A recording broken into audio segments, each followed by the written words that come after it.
વિદ્યાર્થી મિત્રો, આગળ ઉપર આપણે જોયું વિવિધ પ્રાણીઓ શાકાહારી, માંસાહારી, તૃણાહારી. આ પ્રાણીઓને બચાવવા માટે સરકારે કેવી કેવી પરિયોજના રાખી. હવે આપણે વાત કરીએ ધોરણ 9ની બેઠે બેઠી. અભયારણ્યો, રાષ્ટ્રીય ઉદ્યાન અને જૈવ આરક્ષિત ક્ષેત્રો.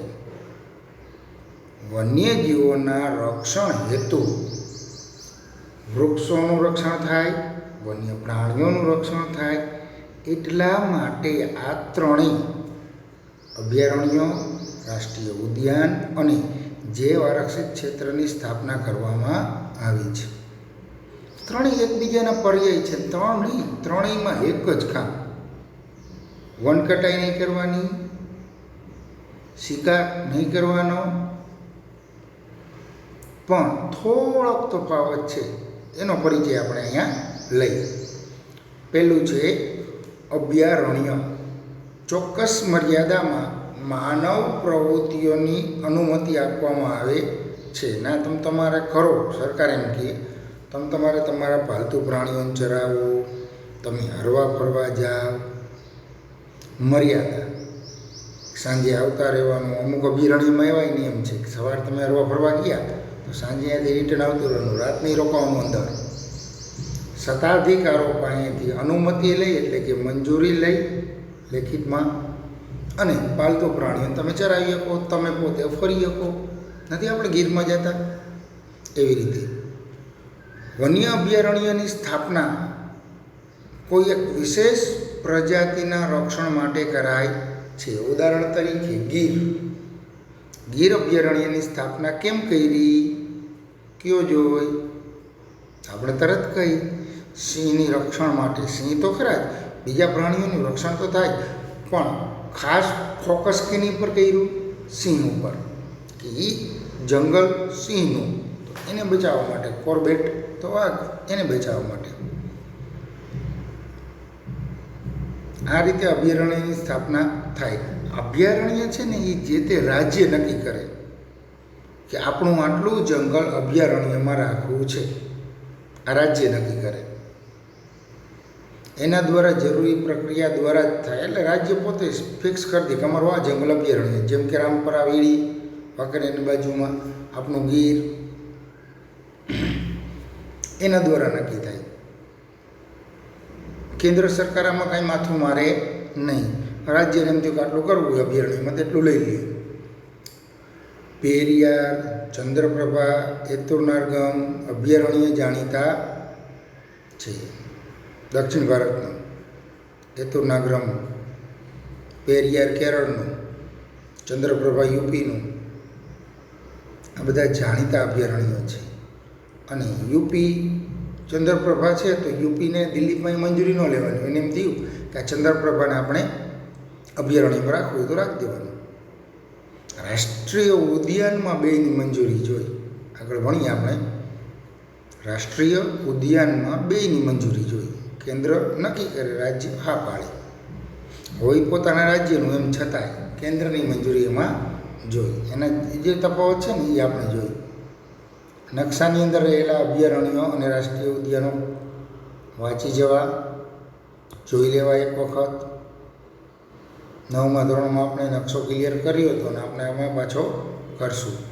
બીજું છે રાષ્ટ્રીય ઉદ્યાન. અભયારણ્યની તુલનામાં આ વધારે સંરક્ષિત ક્ષેત્ર છે. શું કામ ખબર? અભયારણ્યમાં આપણે વાત કરી હતી, સત્તાધિકારી પાસેથી મંજૂરી લઈને તમે પાલતુ પ્રાણીની અંદર ચરાવી શકો, તમે પોતે ફરવા જઈ શકો.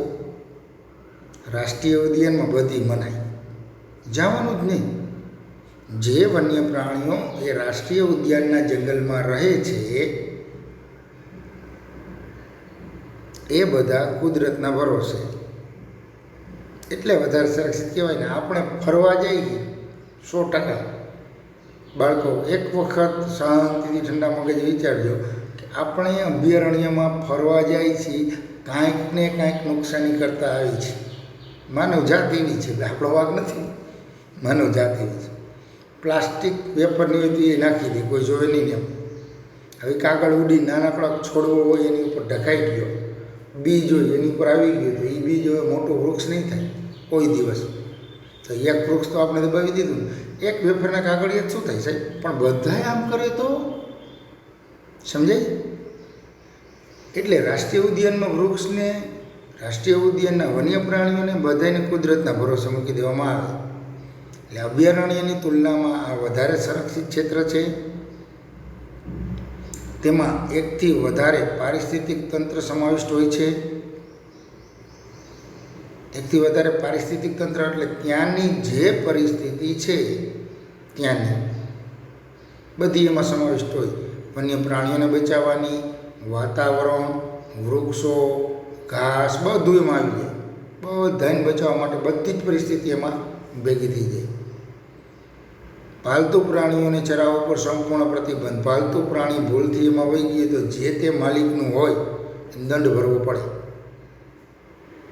અભયારણ્યની જેમ તે કોઈ એક વિશેષ પ્રજાતિ ઉપર કેન્દ્રિત ન હોય. આપણે સિંહને બચાવવા હતા તો ગીરને અભયારણ્ય જાહેર કર્યું. પણ રાષ્ટ્રીય ઉદ્યાનમાં તો બધા જીવને બચાવવાના, બધા વૃક્ષને બચાવવાના, અંદર રહેલી તમામ પરિસ્થિતિને બચાવવાની. અને 100%ની વાત કરું બાળકો, અભયારણ્યમાં આપણે જાય છીએ, માણસ થોડી ઘણી, ઘણા માણસો દયાવાન હોય તો અભયારણ્યમાં થોડી ઘણી સેવા કરતા આવે, દયા કરતા આવે. એમ છતાંય અભયારણ્ય ધીમે ધીમે ઓછું થાય. રાષ્ટ્રીય ઉદ્યાનમાં એક વૃક્ષ ગયું નથી, કેમ કે જે કુદરતના ભરોસે કોઈ દી કાંઈ ન થાય. આપણે જઈએ તો સેવા કરવાવાળા 10 હોય, નુકસાની કરવાવાળા હોય, ભેગું જ ન થાય. બરાબર ને? એટલે અભયારણ્યની જેમ કોઈ એક પ્રજાતિને બચાવવા માટે આમાં ફિક્સ નથી કર્યું કે આ એક પ્રજાતિ માટે રાષ્ટ્રીય ઉદ્યાન છે, રાઈટ? એની સ્થાપના આગળ મેં કીધું હતું, રાજ્યો અને કેન્દ્ર સરકારના સંકલનથી કરાય. બે ભેગા થઈ જાય, રાજ્ય અને કેન્દ્ર. શું કામ રાજ્ય કેન્દ્ર? તો કે રાજ્યના જંગલને કેન્દ્ર છૂટ આપે કે આટલું તમે રાષ્ટ્રીય ઉદ્યાન જાહેર કરો. રાજ્ય પોતે જાહેર ન કરી શકે કે આ અમારું રાષ્ટ્રીય ઉદ્યાન. હા, એ અભયારણ્ય જાહેર કરી શકે. ઉદાહરણ તરીકે ગુજરાત રાજ્ય એસટીના રૂટ બદલાવી શકે કે આ રૂટ બંધ કરો, ના ચાલુ કરો, ને અહીંયા આ બસ મૂકવી, ને અહીંયા આ બસ મૂકવી. ગુજરાત રાજ્ય ટ્રેનમાં ફેરવી ન શકે, કારણ કે ટ્રેન રાજ્યની નથી, રાષ્ટ્રીય છે. રાજ્યમાંથી નીકળે છે પણ એ એક પણ રાજ્યની માલિકી નથી, તો એ કેન્દ્રની છે. એમ રાષ્ટ્રીય ઉદ્યાન છે એ જે તે રાજ્યનું છે પણ એ કેન્દ્રની માલિકીનું. કાઝીરંગા, કોરબેટ, આપણું વેળાવદર, આપણું દરિયાઈ રાષ્ટ્રીય ઉદ્યાન, આપણું ગીર, દચ્ચીગામ વગેરે અગત્યના રાષ્ટ્રીય ઉદ્યાનો છે. 9મા ધોરણમાં તમે છેલ્લો કોષ્ટક ભણ્યા હોય તો યાદ છે. દરિયાઈ રાષ્ટ્રીય ઉદ્યાન કચ્છના અખાતવાળું. હવે લઈએ જૈવ આરક્ષિત ક્ષેત્ર. એની રચના આંતરરાષ્ટ્રીય માપદંડો અનુસાર કરાય.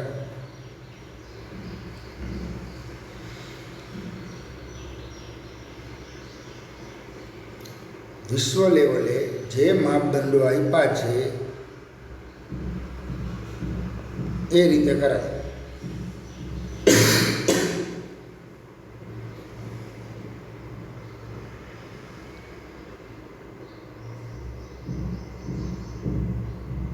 જે તે ક્ષેત્રની પ્રાકૃતિક અને સાંસ્કૃતિક વિવિધતાનું રક્ષણ કરવાનો હેતુ રહેલો છે.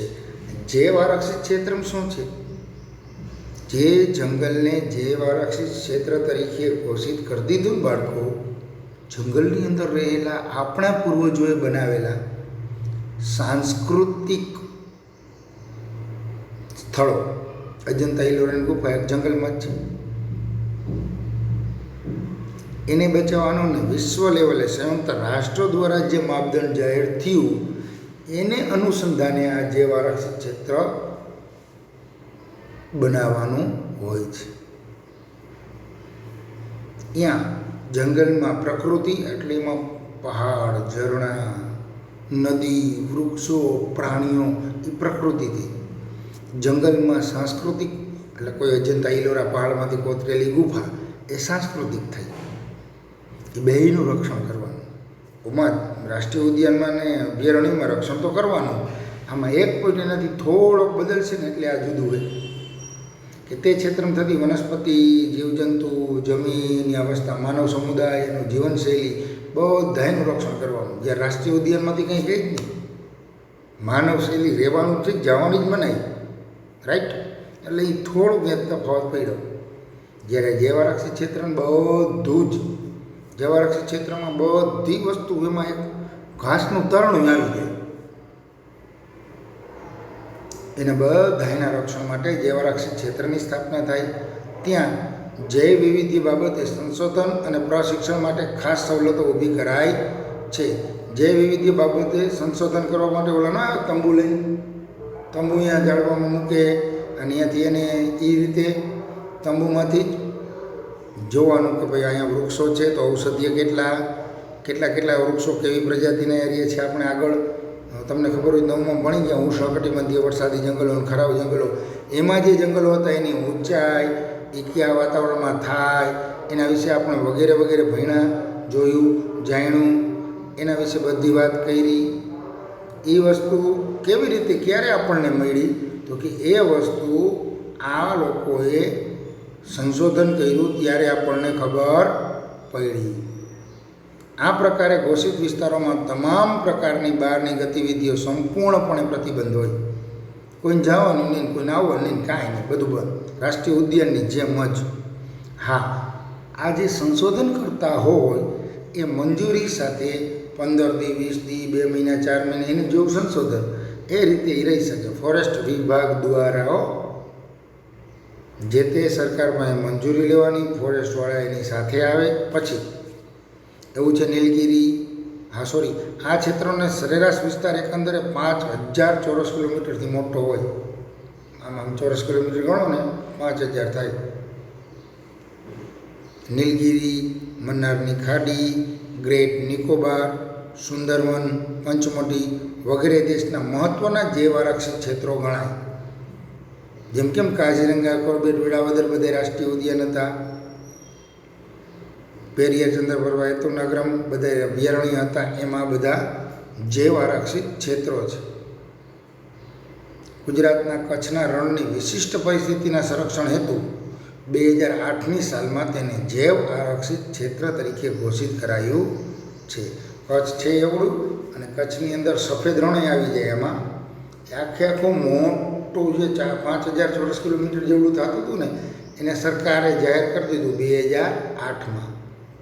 હવે મારા જેવો કોઈ શિક્ષક પ્રશ્ન પૂછી લે કે ગુજરાત પાસે અભયારણ્યની સાથે કયું જૈવારક્ષિત ક્ષેત્ર હતું?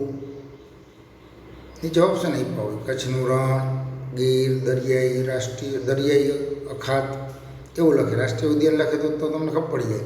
એવું લખે દરિયાઈ અખાત. અને ચોથો જવાબ એક પણ નહીં, તો આપણે કચ્છનું રણ લખીને આવતા રહી. ખરેખર જવાબ કયો આવે બાળકો? એક પણ નહીં. શું કામ?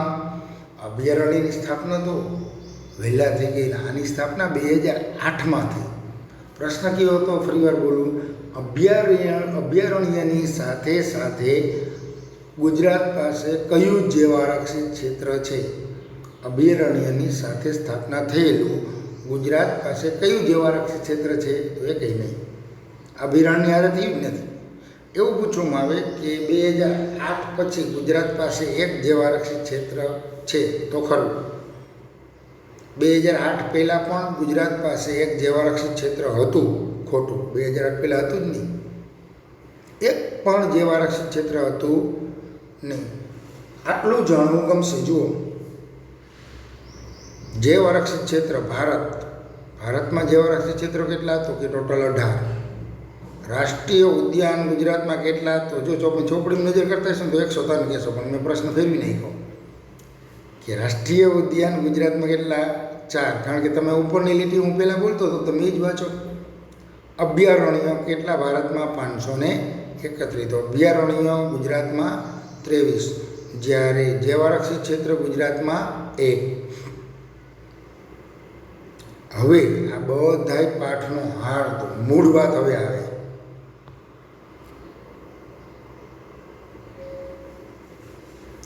વિકાસની પ્રક્રિયા અનિવાર્ય છે. વિકાસ થવો જ જોઈએ.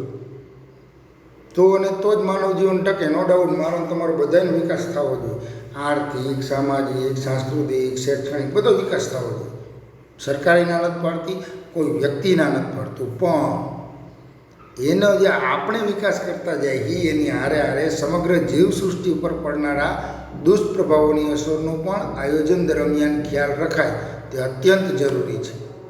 આપણે હું વિચાર્યું મારો વિકાસ થવો જોઈએ, વનનું, વન્ય પ્રાણીઓનું જે થવું હોય એ થાય. આપણે આપણું જોયું, જંગલમાં ઉદ્યોગ લઈ ગયા, જંગલ વચ્ચે રેલવે કાઢી, જંગલ વચ્ચે સડક કાઢી. તમને ધોરણ 9માં આમ કરે ખબર હોય તો આમ તેમ કરી નાખ્યું હતું. આ શું છે? જે આ વૃક્ષ, પછી આ વૃક્ષ કેવું મસ્ત લાગે. એ કહી આમ 50 જણાના આમ હાથ હોય તો કેવું ચિત્ર મસ્ત લાગે બાળકો. વચ્ચેથી રોડ નીકળે એટલે હાથ આમ થઈ જાય, ચિત્ર કેવું થઈ ગયું આવું, સમજે? ખાલી ચિત્રમાંય આપણે નથી ગમતું તો ઉજ્જળ થઈ ગયેલા વનમાં આપણે કેમ ગમશે કયો? એમ થતું જાય છે. કારણ કે આપણે આપણા વિકાસ માટે એક પ્રજાતિ જ્યારે સંપૂર્ણ નષ્ટ થાય, સંકટમાં આવે, ત્યારે આહાર શૃંખલા જોખમાં, એમાં પડતી ખલેલના પરિણામોના ઘણા દૂરવર્તી પરિણામો હોય. આખી પોષણ કડી છે. મેં અગાઉ વાત કરી હતી, સૂર્યપ્રકાશ, એમાંથી ખોરાક બનાવે વનસ્પતિ, વનસ્પતિમાંથી ખોરાક બનાવે તૃણાહારી, તૃણાહારીમાંથી ખોરાક બનાવે માંસાહારી. કોઈ એક પ્રજાતિ એમાંથી ગઈ, તૃણાહારી ગઈ તોય નુકસાની, વૃક્ષો ગયા તોય નુકસાની. અને વૃક્ષોને તૃણાહારી બે ગયા અને માંસાહારી ગયા તોય નુકસાની. સાહેબ એમાં કેમ નુકસાની હોય? તૃણાહારીઓ વધી જાય, માંસાહારી ન હોય તો સારું જ કહેવાય.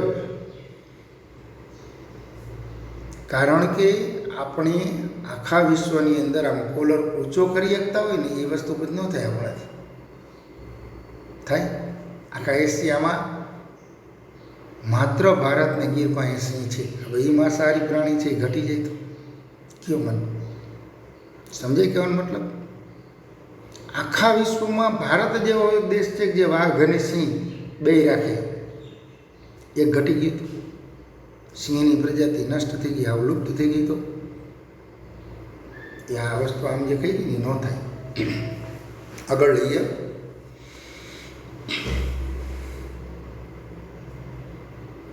સમગ્ર આહાર શૃંખલામાં દરેક જીવજંતુની એક ચોક્કસ ભૂમિકા હોય. કેવી ભૂમિકા હોય? કઈ હોય?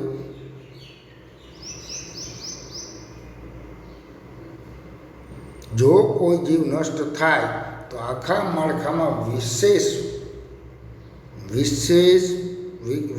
ભારે વિક્ષેપ અનુભવાય. વિશેષની વિક્ષેપ એટલે મોટી ખોટ. હાવ ગુજરાતી કહું તો મોટી ખોટ અનુભવાય. દરેક જીવજંતુની એક પોતાનું સ્થાન છે, જે પોષણ કરી છે ને એમાં. સૂર્યપ્રકાશ, વૃક્ષ, તૃણાહારી, માંસાહારી, આ બધાનું પોતાનું સ્થાન છે. આમાં કંઈ માણસ નથી, પણ માળાહારી કરે ને પોષણ કરી તૂટે. એક જીવ જોખમાય ને તો મોટો વિક્ષેપ અનુભવાય, એટલે કે મોટી ખોટ કાયદેસર દેખાય. આહાર શૃંખલામાંથી એકાદ સજીવ દૂર થાય તો લાંબા ગાળે તેના પરિણામે સમગ્ર નૈસર્ગિક તંત્ર તૂટી પડે. પછી માંસાહારી હોઈ જાય ને તો એ વાતાવરણમાં બદલાવ આવે 110% આવે. કેમ તો કે તૃણાહારીની સંખ્યા વધી જાય, આપણે ખેતરોમાં કંઈ રહેવા ન દઈએ, આપણે તૃણાહારીને મારવા માંડી, તૃણાહારી ઘટી જાય, વાતાવરણ જ કંઈ ન રહ્યું. એકલું જંગલ ન ગમે, એકલું જંગલ હોય તો ન ગમે, કે પ્રાણીઓ ન હોય, ખાલી જંગલ જ આવડે. કેટલીક વાર તમે ફરશો, એના જેવું એ નૈસર્ગિક વાતાવરણ જ તમને ન મળે. રાઈટ? એ સિવાય મનુષ્ય સુધી આ અસરો બહુ મોડી પહોંચે. હા, પોષણ કડી તૂટે એટલે તરત ને તરત એ જ મહિને મંડે અસર થવા એ ન દેખાય, બહુ મોડી અસર થાય. આપણે આજે વધારે સજાગ નથી. જે પર્યાવરણીય સંકટોનો આપણે સામનો કરી રહ્યા છીએ તે દાયકાઓ પૂર્વે સેવેલી બેકાળજીનું પરિણામ છે. વર્ષો પહેલાં આપણા પૂર્વજોએ, હું તો આપણા કરતાં આપણા પૂર્વજો સારા હતા, આ ભલે બુક જે કહીએ, આપણા પૂર્વજોએ વધાર્યું નહીં, ઘટાડ્યું નહીં, હતું એમ રહેવા તો દીધું. જ્યારે આપણી ઉપરની પેઢી, કોઈ વાલીની વાત નથી કરતો, પણ આપણે મારી તમારી બેની ઉપરની પેઢી લઈ લઈ તો એને જે બેકાળજી રાખી ને, પ્રદૂષણ વધાર્યું, વૃક્ષો ઘટાડ્યા. જુઓ અત્યારે હાલ જુઓ, અત્યારે તડકો જુઓ, આમ કે આમ પરસેવો જુઓ. કેમ? આપણે એવું સાંભળ્યું છે કે આપણી ઉપરની પેઢી, એની ઉપરની પેઢી તો લાઇટ વગર રહેતી. રાઈટ? લાઇટ નહોતી. પંખોય નહોતો, તો એને ગરમી નહીં થતી હોય? ના, કારણ કે ત્યારે આવો દુષ્પ્રભાવ વાતાવરણમાં નહોતો. આવ્યો ક્યાંથી? પ્રદૂષણ વધ્યું, વૃક્ષો ઘટ્યા. એ જે બેકાળજી આપણે સેવી ને એનું પરિણામ આજ ભોગવી રહ્યા છીએ. આવતીકાલે ઉજળી બનાવવા માટે આયોજનબદ્ધ વિકાસ કરશું તો વાંધો નહીં આવે. પર્યાવરણ સાથે મૈત્રીપૂર્ણ વ્યવહાર આજની તાતી જરૂરિયાત છે. હા, વિકાસ કરો. પાઠ્યપુસ્તક આપણું ના નથી પાડતું, સરકારે ના નથી પાડતી. વિકાસ થવો જ જોઈએ. ઉદ્યોગો હોય તો સરકારને ફાયદો, અર્થતંત્રને ફાયદો. પણ ઉદ્યોગો માનવનો વિકાસ પ્રાણીઓના ભોગે નહીં, પ્રાણીઓના ભોગે નહીં. આવતીકાલે આપણી ઉજળી બનાવવા માટે કટિબદ્ધ થવું જ પડશે, આગળ વધવું જ પડશે, વિકાસ કરવો જ પડશે. તો વાંધો નહીં આવે. વિકાસ કરશું તો વાંધો નહીં આવે, પણ આપણે વિકાસ કેવો કરીએ? સમગ્ર જીવસૃષ્ટિ ઉપર દુષ્પ્રભાવ પડે એવો આપણે આપણું જ વિચાર્યા રાખીએ છીએ. એની એક તમને વાત કરું છેલ્લે. જો આટલું જાણવું ગમશે. એમાં ડુગાન છે ને, એમાં ઓટોમેટિક તમને ખબર પડી જશે. હું હલાવીશ ને ત્યારે કોઈ પણ વન્ય પ્રાણીના શરીરમાંથી માનવ ઉપયોગી દવા મળતી હોય એટલે એ વન્ય પ્રાણી ગયું. કોઈ પણ ન હોય. હવે આમાં કેમ વિકાસ કર્યો? નો ડાઉટ એને જે કાંઈ હોય, એની ચરબી, એનું માંસ, એના હાડકાં, એના દાંત, એમાંથી કોઈ દવા થતી હોય એટલે એ પ્રાણી મારી જ નાખવામાં આવે. એ પ્રાણીને જે વસ્તુ ઉપયોગમાં આવતી હોય એ બધી જ ક્યાં ગઈ? તો ઉદ્યોગમાં જ ગઈ. તો ઉદ્યોગ કરાય, એમાં કાંઈ વાંધો નથી સરકાર કહે. પણ આવી રીતે કાચા માલ તરીકે પ્રાણી માર નાખવાના હાલે? ન હાલે. એટલે આપણે પર્યાવરણ આરે મૈત્રીપૂર્ણ વ્યવહાર, મિત્રતા રાખવાની. અને જો પર્યાવરણ આરે મિત્રતા રાખશું તો 110% બાળકો, આવનારું ભવિષ્ય આપણું, આવનારી પેઢીઓ ખૂબ જ આનંદથી જીવશે. નહીંતર ફોટામાં બતાવવાના, આને સિંહ કહેવાય, આને વાઘ કહેવાય. સીધી વાત અત્યારે હું તમે ફોટામાં જ જોઈ. મારા ને તમારા દાદા નાના હોય ત્યારે કદાચ ત્યાં જંગલમાં ગયો હોય તેને ચિત્તો જોયો હોય. છેલ્લે 1947 પહેલાં હતો. દાદાના દાદા હોય, દાદાના પપ્પા હોય, એને કદાચ જોયો હોય. આપણે બધાને ફોટામાં જોવાનું કે જંગલમાં આવું પ્રાણી રખડતું હોય એને ચિત્તો કહેવાય. લ્યો, સેમ ટુ સેમ વસ્તુ થશે આવનારી પેઢીમાં. આને સિંહ કહેવાય. આપણે અત્યારે જોઈ છીએ, ગીરમાં જાય ત્યારે જોઈ છીએ. ઘણી વખત આપણે અહીંથી ગયા છે અને જોઈએ છીએ. પણ પછી આવનારી પેઢી નહીં જોઈ શકે. આટલું જાણવું જ ગમશે. હેણોત્રો શિયાળ જેવું છે પણ થોડોક ફેર છે. શિયાળનું થોડુંક આમ ડાચું હોય, લંબુડું આમ, અને આનું આમ ગોળ. આ પ્રાણી શુષ્ક અને અર્ધ શુષ્ક વિસ્તારમાં આવેલા ખારયુક્ત જંગલમાં તથા ઘાસભૂમિ, રણ પ્રદેશ કે અર્ધ રણ પ્રદેશમાં વસે છે. જ્યાં રણ વિસ્તાર હોય ત્યાં વસતું હોય. ગુજરાતના કચ્છ જિલ્લાના નાના અને મોટા બે રણમાં, એટલે આપણે અહીંયા જ છે કચ્છમાં. રણ ક્યાંય તો કે રાજસ્થાન ને કચ્છ, તો ત્યાં આ પ્રાણી વધારે જોવા મળે. બન્ની તથા નારાયણ સરોવરના અભયારણ્યમાં એની વસ્તી છે. બન્ની એટલે કયું બાળકો? યાદ આવ્યું? પાઠ નંબર 2, ભરતગુંથણ. જે કચ્છનો બન્ની વિસ્તાર છે એની જત કોમ જે રહી ને એ ભરતગુંથણમાં આગવી નામ ધરાવે છે, આગવી કળા ધરાવે છે, પહેલું નામ ધરાવે છે ગુજરાતમાં. એ બન્ની વિસ્તારમાં આ પ્રાણી રહે છે. શિયાળથી થોડુંક ઊંચું, ભરાવદાર, ગોળ મટોળ. શિયાળથી થોડુંક ઊંચું, ભરાવદાર, ગોળ મટોળ, અને મોઢું કેવું? મેં આગળ વાત કરી, ગોળ. અને ઊંચા કાનથી તે ઓળખી શકાય. કાન આમ ઊંચા કરે, આમ. શિયાળ એટલા બધા ઊંચા નથી કરી શકતું. નાના કદના પક્ષીઓ ખાય, નાના કદના પ્રાણીઓ, દેડકા, નાની ચકલીઓ, આ બધાનો શિકાર કરે. એના પાદચીન ઉપર એની ઉપસ્થિતિ જાણીએ કે અહીંયા હેણોત્રો છે, એના પગલાં એવા હોય, બીજા પ્રાણીને એવા ન હોય. છેલ્લે જો મેં અગાઉ વાત કરી હતી, માનવ વિકાસ માટે માનવ કોઈ પ્રાણીઓ અહીંયા પડી જાય, પ્રાણી નિકંદન કાઢી નાખે. યા ડુગાન, દરિયાઈ ગાય. દુગાન એક વિશિષ્ટ જળચર પ્રાણી છે. પાણીની અંદર, દરિયાની અંદર રહેતું પ્રાણી છે. ભારતમાં પશ્ચિમી સમુદ્ર કિનારે, કચ્છના અખાતમાં, એટલે આપણું જામનગર, હાલમાં અત્યંત જૂજ સંખ્યામાં જોવા મળે. ભાગ્યે જ તમને આ દરિયાઈ ગાય જોવા મળે. કેટલી હતી આગળ વાત કરું. આ ક્ષેત્રો ઉપરાંત તેની વસ્તી આફ્રિકાના પૂર્વ કિનારે, દક્ષિણ પૂર્વ એશિયાના સમુદ્ર કિનારે અને ઓસ્ટ્રેલિયાના ઉત્તર કિનારે જોવા મળે છે. ઓસ્ટ્રેલિયામાં છે, દક્ષિણ પૂર્વ એશિયામાં છે, આફ્રિકાના પૂર્વ કિનારે છે. આનો મુખ્ય ખોરાક સમુદ્રી ઘાસ અને વનસ્પતિ. ક્યારેક ક્યારેક નાના નાના જળચરોનો આહાર કરે, નાની નાની માછલી ખાય. એનો માંસ, એની ચરબીમાંથી તેલ મેળવવા માટે એનો ખૂબ શિકાર કર્યો. પરિણામ શું મળ્યું? ખાસ કરીને સૌરાષ્ટ્રના કિનારે ડુગાંગ હાલતા ચાલતા જોવા મળતા હતા. એ આજે જવલે જ નસીબમાં હોય તો જ જોવા મળે. ગયા ક્યાં? સમજાણું કાંઈ? આની શરીરની અંદરથી એટલે કે માંસ ને ચરબીમાંથી તેલ મળે છે. તો મનુષ્યએ શું કર્યું? શિકાર. આ દુનિયાના હતા, આપણે દેશી ભાષામાં કહીને દરિયા કિનારે, આપણા દરિયા કિનારે. આમથી ચાલુ કરો, કંડલા, નવલખી, મોરબી પાસેથી આમ દ્વારકા સુધી એ દરિયાના આખા પટ્ટામાં દુનિયાના હતા ડુગાંગ, દુનિયાના. ક્યાં ગયા? માણસોએ મારી નાખ્યા. હજી હું એમ નથી કહેતો કે આપણે જ મારી નાખ્યા, માણસો. હું તમે બે આવી ગયા.